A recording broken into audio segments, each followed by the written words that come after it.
Guys, कैसे हैं आप सब लोग। मैं फिर से चीट कोड ट्राई करने वाला हूँ जो आपने मुझे कमेंट करके बताया था।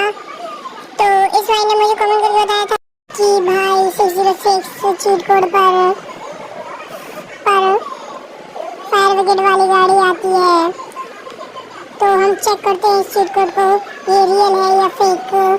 तो हम यहाँ पर 606 डाल करते हैं और यहाँ सच में एक फायर ब्रिगेड वाली गाड़ी खड़ी हो चुकी है गाइस। तो ये चीट एकदम रियल है, चीट कोड एकदम रियल है। और एक और कमेंट करके आया था मुझे भाई, एक भाई ने और कमेंट किया था मुझे कि भाई 8370 चीट कोड पर ऑटो आती है। तो चलो गाइस, हम आपको इस चीट कोड को ट्राई करके बताते हैं ये रियल है या फेक।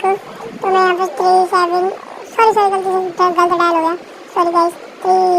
8370 डायल करने पर ऑटो सही में आती है, इसका मतलब ये भी रियल चीट कोड है। आप भी कमेंट कर देना प्लीज।